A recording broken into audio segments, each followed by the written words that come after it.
warahmatullahi wabarakatuh.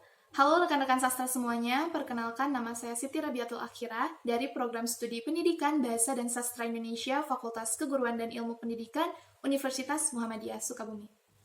Nah, rekan-rekan sastra semuanya, hari ini saya akan berbagi sedikit ilmu kepada rekan-rekan mengenai kajian sastra bandingan saya yang berjudul Potret Tokoh Perempuan dalam Unsur Feminisme pada Cerpen Jeritan Dalam Botol karya Intan Paramadita dan Cerpen Perempuan Berlipstik Kapur karya Esti Nuryani Kasam. Nah, sebelum kita mengulas mengenai kajian sastra bandingan saya, di sini kita akan membahas sedikit mengenai sastra bandingan. Apa sih itu sastra bandingan? Sastra bandingan merupakan jenis penelitian di mana fokusnya yaitu membanding-bandingkan. Nah, pada ilmu sastra, kita tidak hanya fokus membandingkan karya sastra dengan karya sastra saja, tetapi kita dapat membandingkan karya sastra dengan karya seni lainnya. Sebelumnya, mari kita bahas sinopsis dari cerpen Jeritan Dalam Botol karya Intan Paramadita dan sinopsis dari cerpen Perempuan Berlipstik Kapur karya Esti Nuryani Kasam. Sinopsis dari cerpen Jeritan Dalam Botol ini diawali oleh seorang perempuan yang bernama Gita. Ia bekerja sebagai wartawan. Nah, ia pergi ke rumah aborsi untuk mewawancarai orang yang mengelola tempat tersebut. Tempat aborsi yang dia datangi ini jauh dari aktivitas sosial. Dan orang yang mengelola tempat aborsi ini bernama Sumarni. Sumarni ini merupakan nenek-nenek yang sudah tua dan ia telah mengerjakan pekerjaannya selama 30 tahun. Sumarni dan Gita melakukan sesi wawancara hingga akhirnya Sumarni mengajak Gita untuk pergi ke sebuah ruangan, di mana ruangan tersebut merupakan ruangan tempat penyimpanan botol-botol kosong. Botol kosong ini digunakan sebagai penyimpan jeritan ibu yang telah melakukan aborsi. Sumarni pun membuka salah satu botol dan memperdengarkannya kepada Gita. Setelah botol itu dibuka, Gita mengalami kejadian supranatural. Ketika setelah mengalami kejadian supranatural itu, Gita pun buru-buru untuk pergi dari rumah aborsi itu. Namun Sumarni mencegahnya dan memberikan botol. Dan ia berkata bahwa botol itu adalah miliknya. Namun Gita mengabaikannya dan pergi. Sumarni melihat kepergian Gita dengan sedih dan ia berkata dalam hati bahwa pintu akan selalu terbuka untukmu. Nah, untuk sinopsis cerpen Perempuan Berlipstik Kapur karya Esti Nuryani Kasam diawali oleh seorang perempuan bernama Alvira. Ia merupakan seorang perempuan yang sering bermain seks dengan kekasihnya, hingga akhirnya ia hamil dan kekasihnya Ferdi ingin kehamilannya itu digugurkan atau ia ingin Alvira melakukan aborsi. Namun Alvira tidak mau melakukan aborsi. Nah, hingga pada suatu ketika Ferdi mengajak Alvira ke rumah orang tuanya, tetapi Ferdi malah mengajaknya ke rumah aborsi. Awalnya Alvira tidak tahu bahwa ia akan diajak ke rumah aborsi, hingga akhirnya ia sadar ia telah sampai di rumah aborsi. Saat ia akan kabur, ia ditangkap dan hilang kesadaran. Nah, ketika Alvira sadar, ia melihat seorang perempuan bernama Mak Tinem. Nah, Mak Tinem ini yang menyelamatkan Alvira ketika ia tak sadarkan diri saat di rumah aborsi. Mak Tinem akhirnya mengajak Alvira untuk pergi ke pedesaan Kapur dan tinggal di sana. Hingga beberapa tahun mereka berdua bekerja dengan keras untuk memenuhi kehidupan mereka. Dan akhirnya Alvira atau Mak Pirah yang sering dipanggil oleh masyarakat yang ada di desa Kapur tersebut berkeinginan untuk mengabdi dan mencerdaskan anak-anak yang ada di desa tersebut. Hingga suatu saat ia pergi ke Jakarta dan menemui ayahnya. Ketika ia bertemu dengan ayahnya, ternyata kabar buruk datang dan Mak Tinem yang berada di desa Kapur telah meninggal dunia. Dan dibarengi oleh berita Ferdi, mantan kekasihnya, yang telah masuk penjara bersama ibunya. Ternyata Ferdi merupakan kekasih dari ibunya.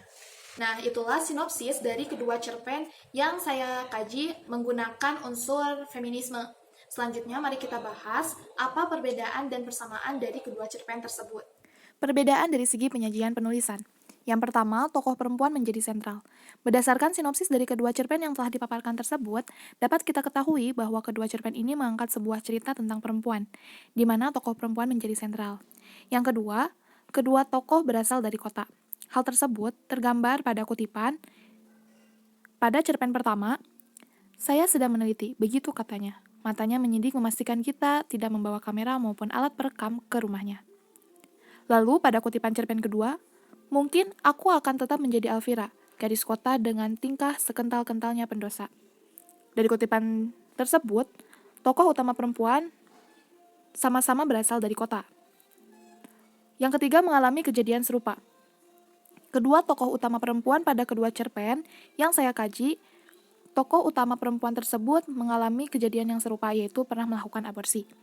Lalu yang terakhir, tokoh perempuan digambarkan sebagai sosok yang kuat, tak lemah. Pada tokoh perempuan, kedua cerpen ini digambarkan sebagai sosok yang kuat dan tak lemah. Gita dan Alvira yang menjadi tokoh perempuan yang terdapat pada kedua cerpen ini sama-sama digambarkan menjadi perempuan yang kuat, tetapi mereka kuat dengan cara mereka sendiri. Pada cerpen Jeritan Dalam Botol, tokoh perempuan Gita menjadi kuat dengan caranya menjadi seorang wartawan dan mewawancarai sumbernya, yaitu tempatnya dulu melakukan aborsi secara paksa. Bukti tersebut terlihat bahwa perempuan yang ia wawancarai memberikannya sebuah botol, di mana botol tersebut menyimpan jeritan seorang perempuan yang melakukan aborsi, dan berfungsi sebagai wadah bagi jeritan perempuan yang tidak lagi punya tempat di lingkungan sosialnya. Gita menjadikan kejadian kelamnya sebagai batu loncatan dan gigih menjalani hidup tanpa melihat masa lalunya. Berbeda dengan tokoh perempuan pada cerpen Perempuan Berlipstik Kapur, Alvira yang kuat dengan pengaruh lingkungan sekitarnya. Ia belajar menjadi tegar dan menjadi perempuan kuat dengan menjadikan Mak Tinem dan para tetangganya sebagai sumber motivasinya. Persamaan potret perempuan menggunakan kritik sastra feminis. Yang pertama, pada kedua cerpen ini, tokoh perempuan mengalami kedudukan yang sangat dirugikan. Hal tersebut terdapat pada kutipan cerpen pertama, yaitu Perempuan yang tak kau duga. Perempuan baik-baik sepertimu. Ia bukan turis pantai, tapi pengelana gurun yang bungkuk karena terlalu banyak membawa beban berat.